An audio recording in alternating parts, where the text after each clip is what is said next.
Ah, yeah. In today's lesson, you'll learn English with a new story that Xenia and I covered on our RealLife English podcast. It's really funny.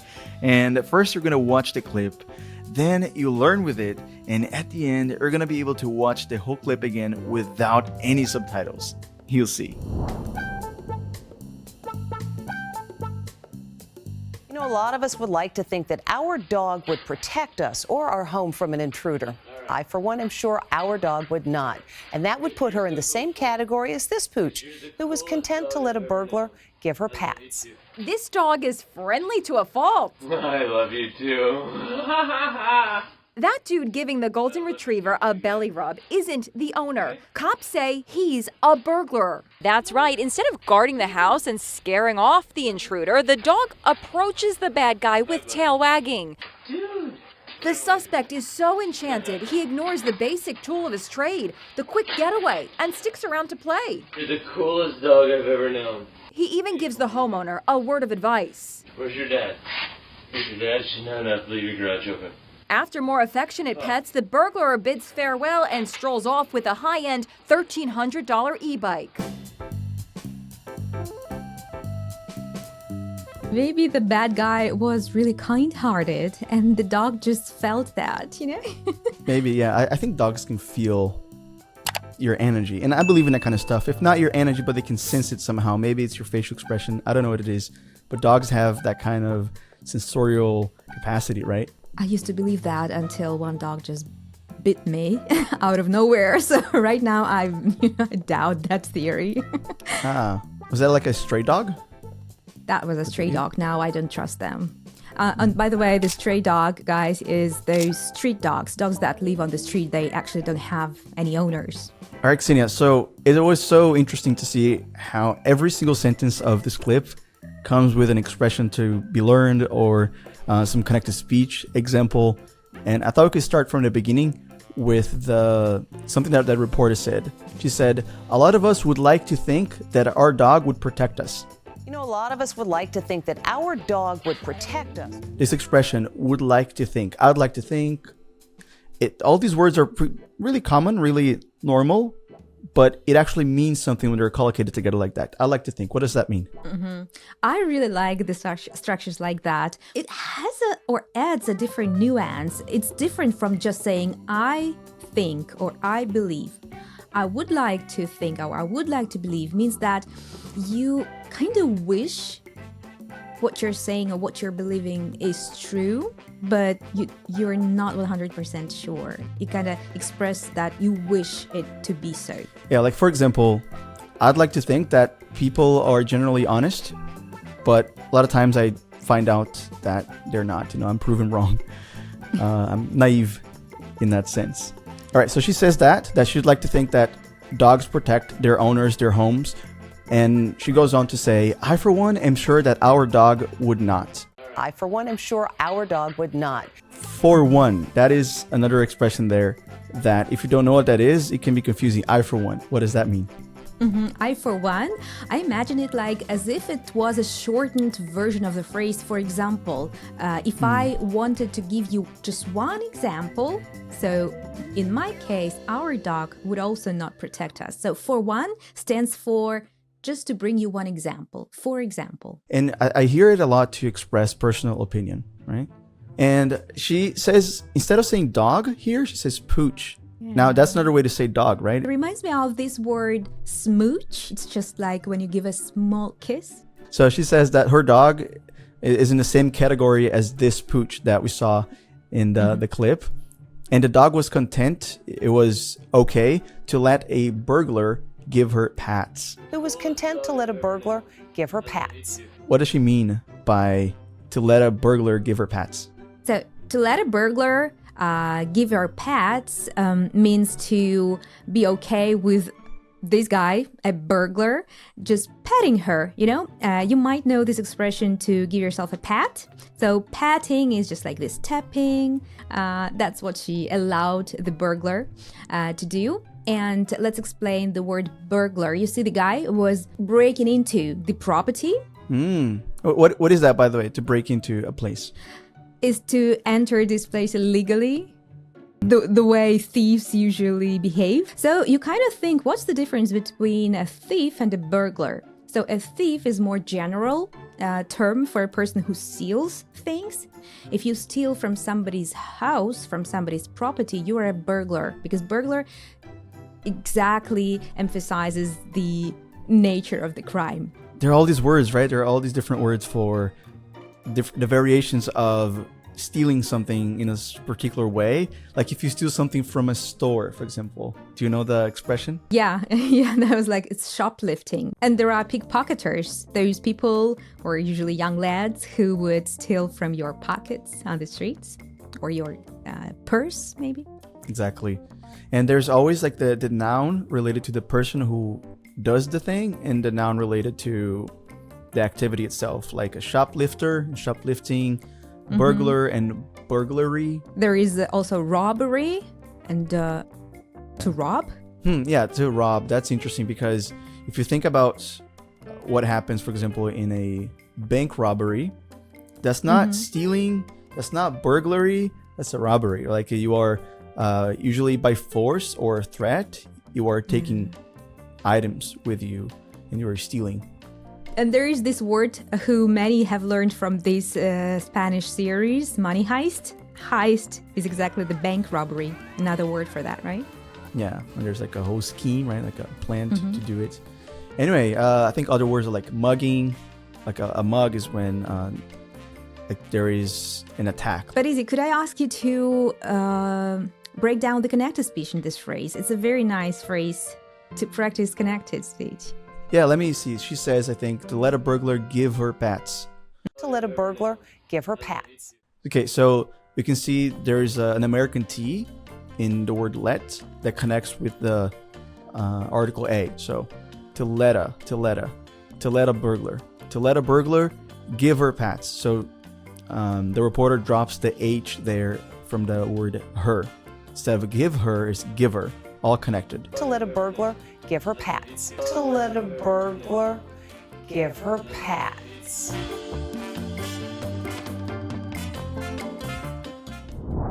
And by the way, did you know that you can practice all of this vocabulary that you've seen today on our own app? I highly recommend you try it. It's the best way for you to make sure that you never forget any of the words and expressions you learn with our lessons. In fact, I find it even better to watch it from there because you get a way more powerful experience. Just click the link below to start now and you'll be taken directly to this lesson over there. Or you can simply search for Real Life English on Google Play or the App Store. And I'll see you there. This dog is friendly to a fault. I love you too. That dude giving the golden retriever a belly rub isn't the owner. Cops say he's a burglar. That's right. Instead of guarding the house and scaring off the intruder, the dog approaches the bad guy with tail wagging. Giving golden retriever a belly rub just reminds me of my dog, because that's exactly what she loves. She loves when I give her a belly rub. And this means to gently, again, stroke or pat your dog on the belly. Belly is the stomach area. The tummy, another word for belly is tummy. Yeah, dogs love belly rubs. That's an absolute truth, you could say. Anyway, so instead of guarding the house, the dog didn't scare off the intruder, right? What does that mean? Because it's very specific. That's a phrasal verb, to scare somebody off. To scare somebody off means to make them scared or frightened, so they maybe run away. And again, it reminds me of scarecrow. You know, those on the fields in the past. So the dog didn't do that. It's a golden retriever. Who expects to have a golden retriever scaring people away? Yeah, they're so friendly. They're known to be very friendly. And actually, that's the breed they recommend families to have if they have small kids, right? Yeah, because all they do is tail wagging. Tail wagging. The dog approaches the bad guy with tail wagging. Yeah, so when a dog wags their tail, they're just moving their tail to one side and the other, like left and right, like this. Usually when they are happy. There was one more expression that we didn't define, to a fault. That's an interesting one, right? A fault is some kind of disadvantage or drawback, something, some mistake. And to a fault means you're doing something to an excess. Like in some situations it would be good, but like in this case, like it was too friendly to a fault. Like you shouldn't be friendly to a burglar.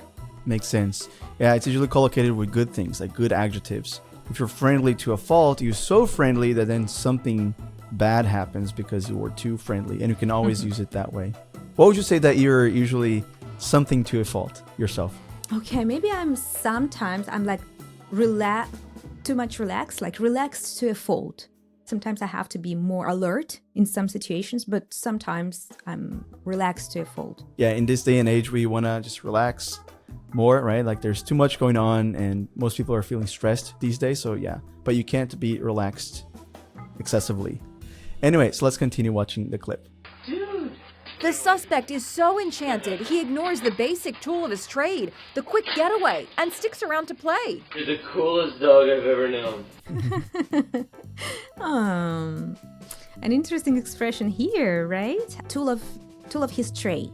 If you don't know what that is, it's gonna be really hard to extract any meaning from it, because trade is like when you are exchanging something, exchanging goods, items, you're trading, right? But here it's related to an activity like a profession, right? Like a trade. So a tool of his trade is like an ability, a technique. There's another expression that is actually the most common that you would hear, which is tricks of the trade. And that's exactly that, a special technique that is used in a profession that is not really so known by other people. Mm-hmm. In this case, for a burglar, his tool would be a quick getaway. Here's a connected speech, the flap T in the word getaway. T is followed by a vowel, so we hear the sound, getaway. Getaway is this escape, this very quick disappearance, right? And I also thought of bringing another example for tool of somebody's trade, and I thought of a magician. So for a magician, a tool of his trade would be sleight of hand. I think that's the expression, right? When they're so quickly with their hands that they can trick you and you don't have time to realize what happened. Mm-hmm. They can pull something from behind your ears and then moving items between their hands. Yeah. Okay, so he didn't escape so quickly. Actually, he sticked around. What does it mean when you stick around, Izzy? Something that we say a lot here. Like if you guys stick around until the end, you learn so many more expressions. So if you stay, right? If you hang around, that's another way to say it. And again, there is a nice opportunity to learn the connected speech. The burglar was saying, "You're the coolest dog I've ever seen," or "I've ever known," right? You're the coolest dog I've ever known. I have known. I have is reduced to just I've, and this V sound from what is left from have, you remember, right? It gets linked to the word ever. So we hear dog I've ever known. Dog I've ever known. Amazing. So let's try and repeat after the guy. You're the coolest dog I've ever known. You're the coolest dog I've ever known.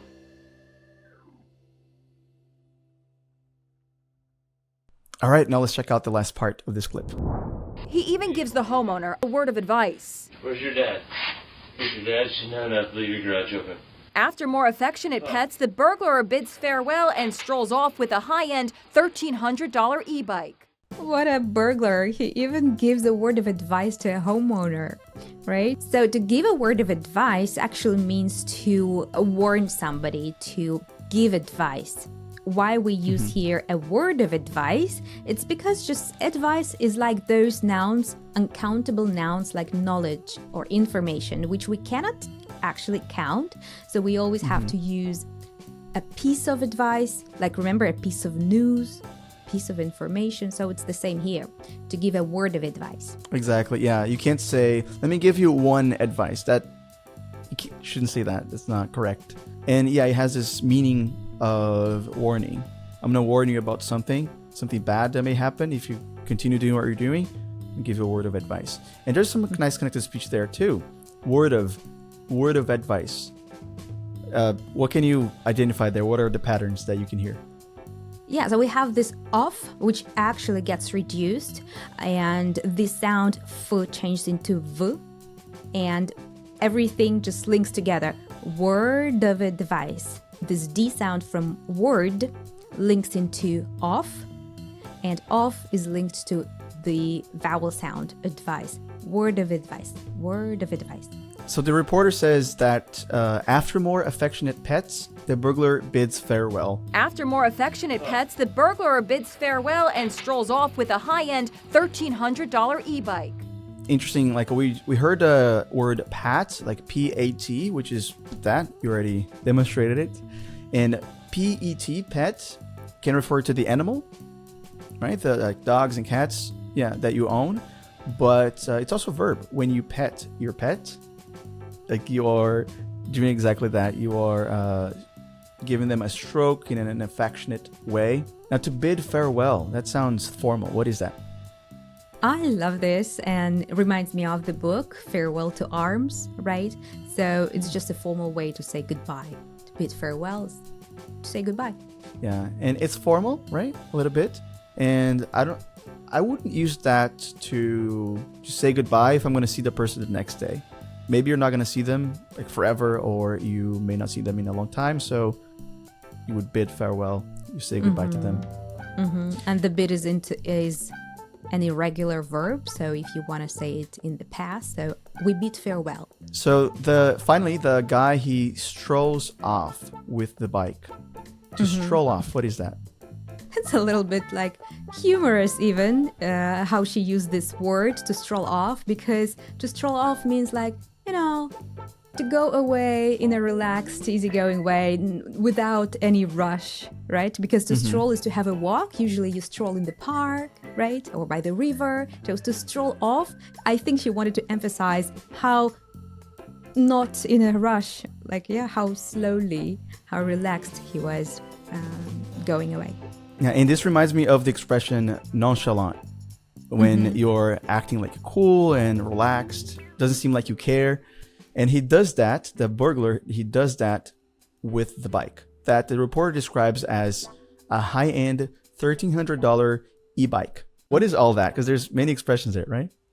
Yeah, so I like the way they contract this 1,300, this number in English. So, usually they divide it by 1,300. E-bike is an electric bicycle, like e-mail, e-bike. There's E stands for electric or for electronic. And high-end, a nice word. High-end means very expensive, maybe luxurious. You can think of high-end hotels or high-end restaurant. Yeah. All right, Ksenia, so this clip is impressive. It has so many expressions, right, that we just went through. And if you look up the synonyms, if you extract the different meanings, you're going to end up with a very long list of really rich vocabulary that you can use in conversations. All right, now let's watch the whole clip again a final time without subtitles so you can test your comprehension.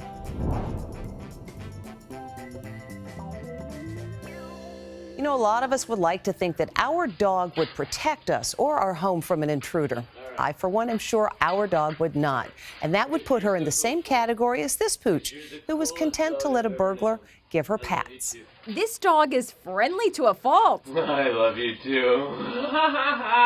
That dude giving the golden retriever a belly rub isn't the owner. Cops say he's a burglar. That's right. Instead of guarding the house and scaring off the intruder, the dog approaches the bad guy with tail wagging. Dude. The suspect is so enchanted, he ignores the basic tool of his trade, the quick getaway, and sticks around to play. You're the coolest dog I've ever known. He even gives the homeowner a word of advice. Where's your dad? If your dad should know not to leave your garage open.